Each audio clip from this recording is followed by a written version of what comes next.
My name is Nick Brown, founder of Cooking Physics, and I help professional chefs become inspirational leaders by focusing on their passion, their profession, and their personal development.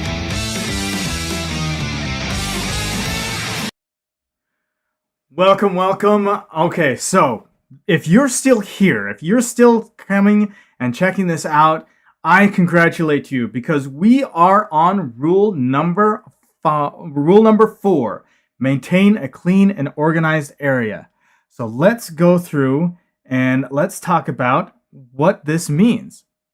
So my name is Nick Brown, and I'm the founder of Cooking Physics.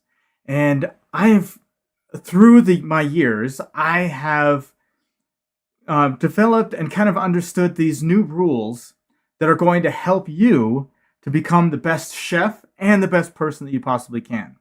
So these are rules that are geared and are structured in the sense of a chef, in the sense of the culinary industry, using the terms that I hope that people still understand.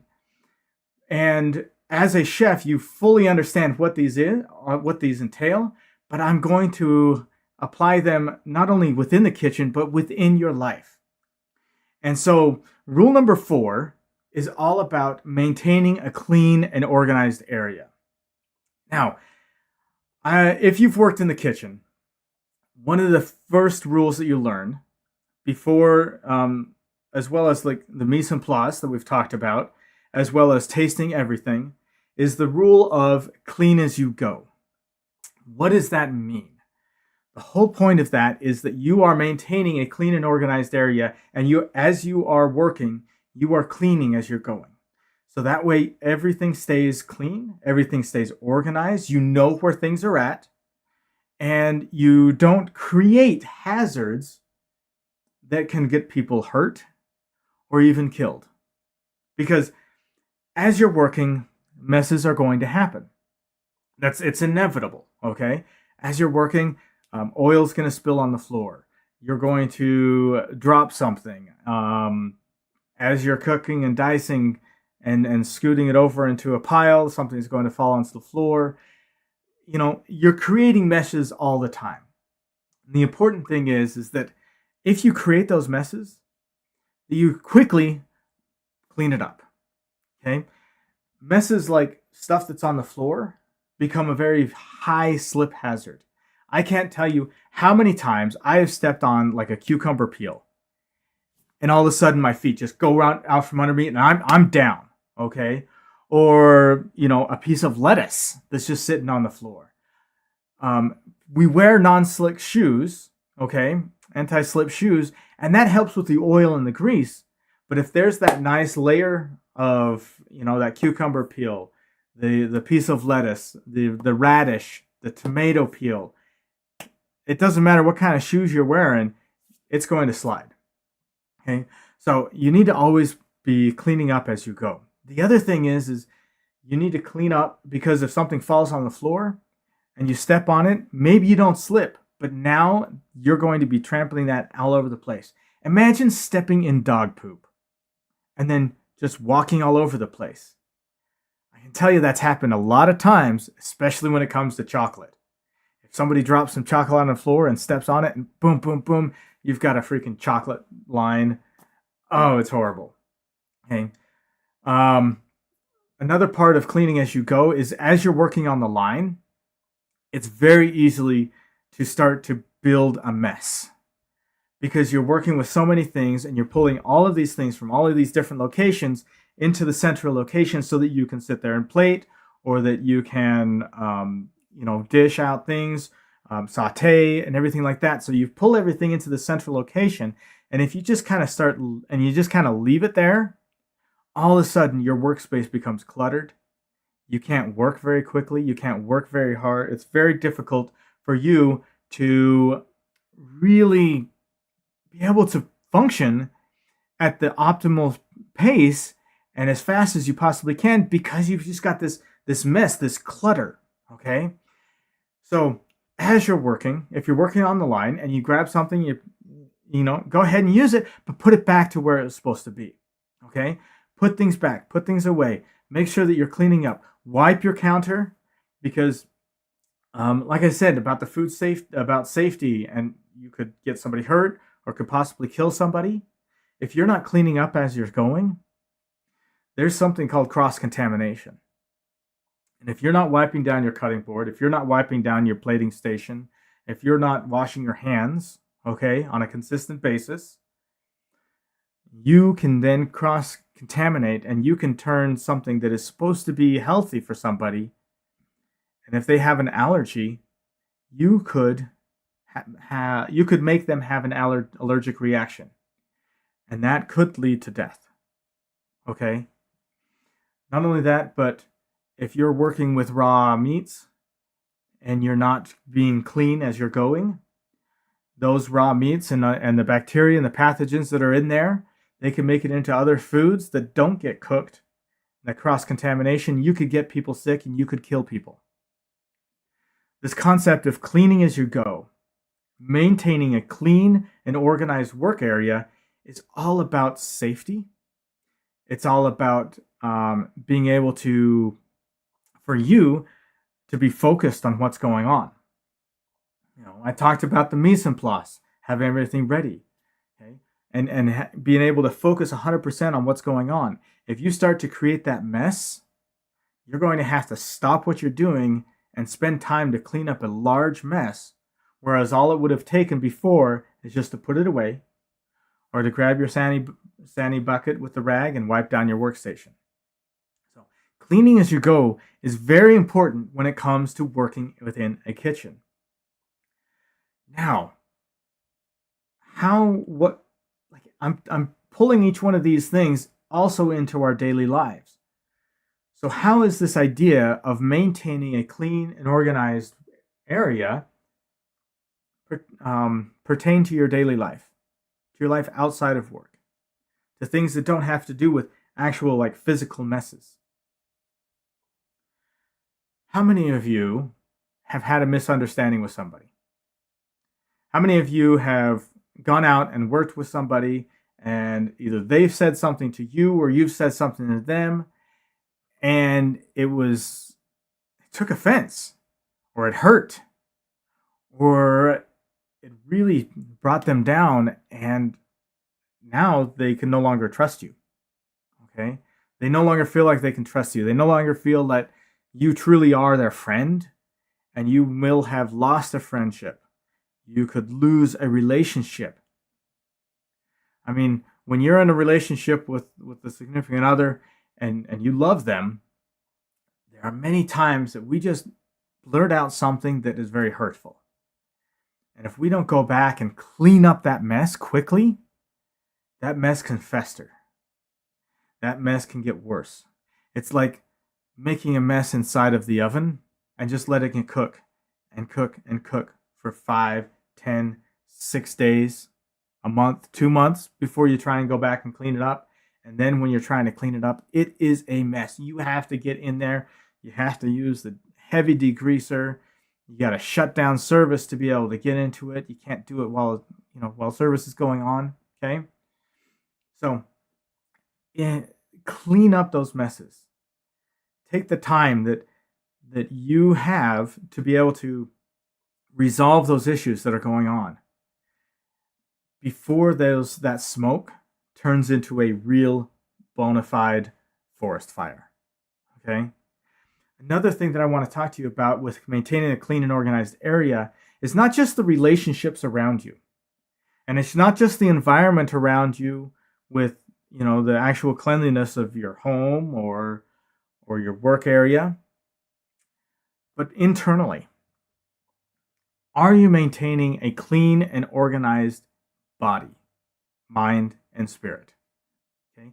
What are you doing to clean that stuff up? Are you spending time each day to meditate, to think, to be able to be with yourself? Remember, I talked about tasting everything. This is part of it. When you take that time to be present, to really see what's going on around you, that's the time that you can build that spiritual connection that you have with your own self or with a higher being. Okay? But take that time to internalize. think about it. What kind of a person are you? Are your actions actually in alignment with the kind of person that you want to be? And really start to self-reflect about what's going on. Okay? Another aspect of this is the physical part of it. Okay? Are you eating healthy? Yeah, right. Are you actually intentional on the things that you're eating?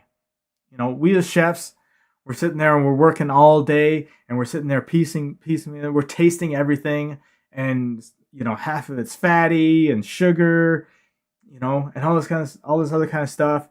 It's those rich foods, and that's what we love within the restaurant, is going out to eat and having those rich foods. So as chefs, we are constantly trying that over and over and over. So we are getting maybe not the best food inside of us as we're working.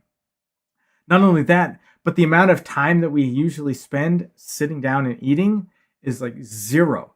How many of you have actually sat down and eaten in the last week? Like actually sat down and eaten. And how many of those times were you over a garbage can shoving food into your mouth? Okay. Are you intentional in the things that you're eating? Are you spending that time to really give your body the things that it needs to be able to perform at the level that you want to be at? Because we all want to be top performers. We all want to be those high performers. We all want to become that executive chef. We all want to, be able to crush it every single service.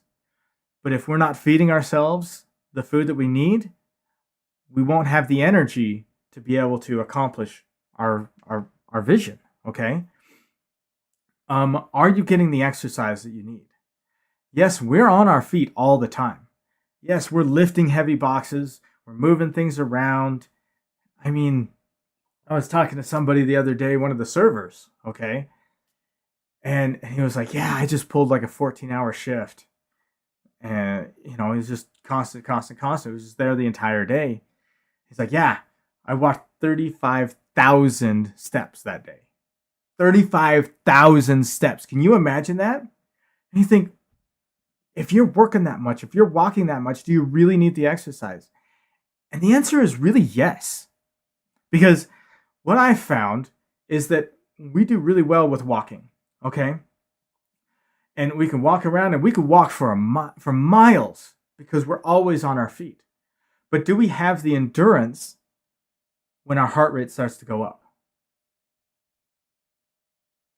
Like, if you had to play like a soccer game, how well would you do? Like, would you have the energy to make it through an entire soccer game? Probably not, unless you're actually actively trying to build up that endurance. Okay? Would you be able to go on a 20-mile bike ride? I don't know. Would you be able to hike up a mountain? Maybe not. So, do you have that endurance?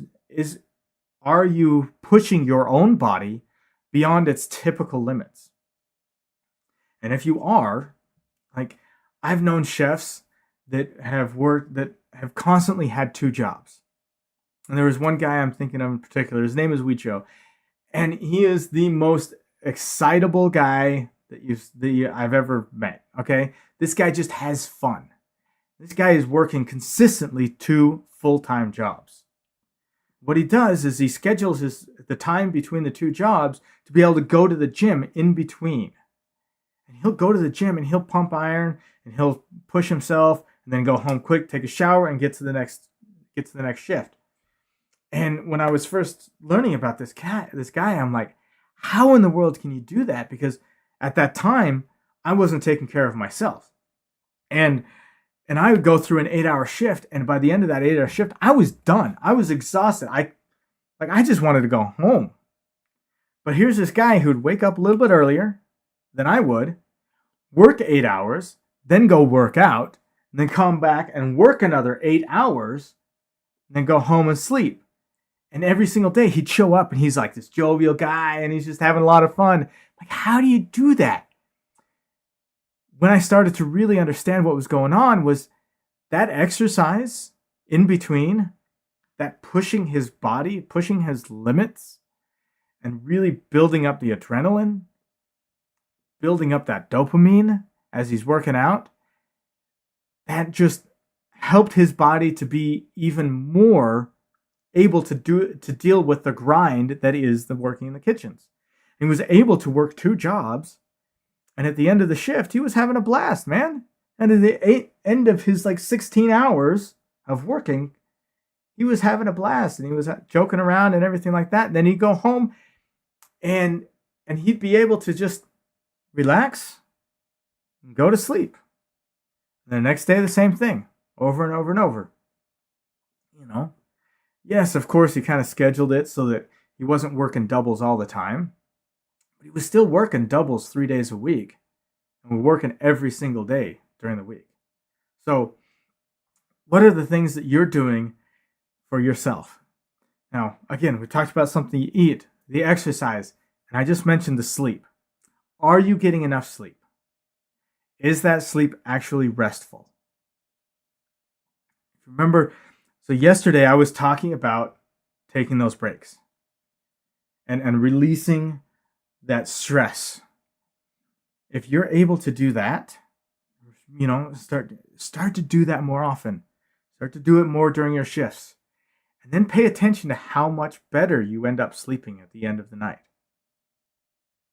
Because if you're able to do those things, if you're able to take those breaks and release the stress, pump yourself up again, go back out there, come back, release the stress, go home, you're going to end up sleeping better.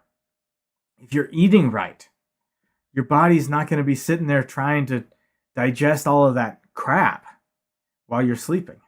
Okay? And just try and maintain, as much as you can, a consistent sleep schedule. Yes, if you work in the evenings, some days you get off at 9 o'clock at night. Some days you get off at 2 o'clock in the morning. It's sometimes very difficult to figure out to kind of maintain a consistent sleep schedule.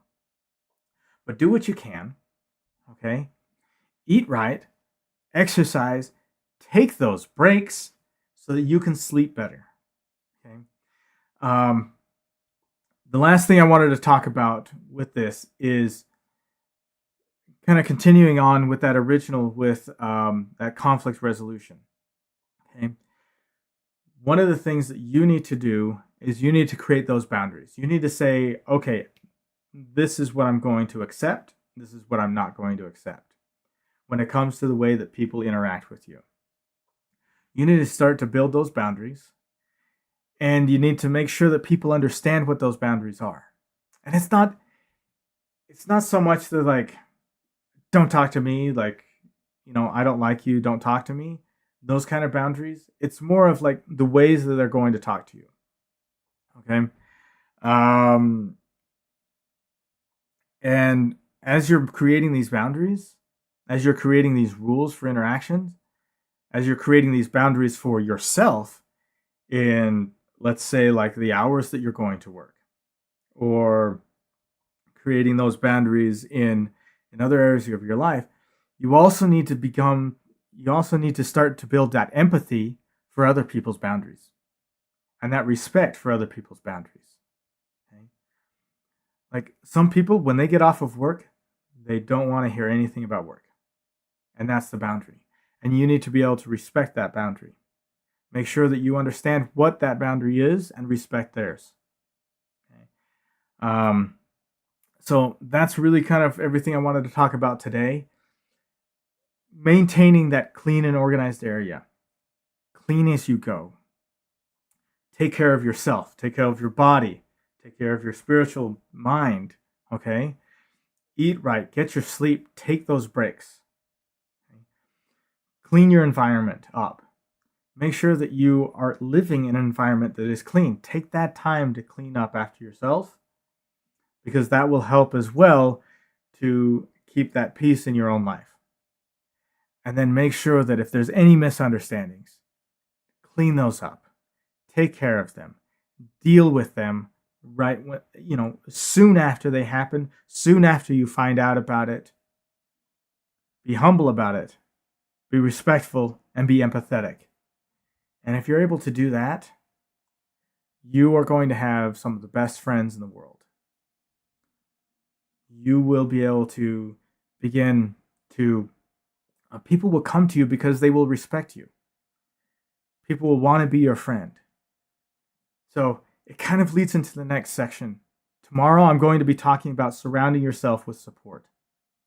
Who are the people around you that help you grow, that help you develop? Who are the people that you have to be able to be the best that you can be? So tomorrow, same time, please come. I'm so excited that you are here. I'm so excited that you've made it this far. Continue to work on it. What can you do today to start to clean up your area? Are you going to work on your exercise? Are you going to work on your personal things? Are you going to work on something that has to do with your relationships? Or are you going to focus a little bit more on how to maintain that clean and organized area while you're working? Think about that. Make a goal, set it, write it down, tell other people, hey, I'm going to work on this. I challenge you to start working on at least one aspect of this so that you can grow and develop and become the best chef out there. Become that inspirational leader that I know that you are. The fact that you're here, the fact that you're watching this tells me that you will become an inspirational leader. Just keep on going at it. You're awesome, and I really appreciate everything you've done.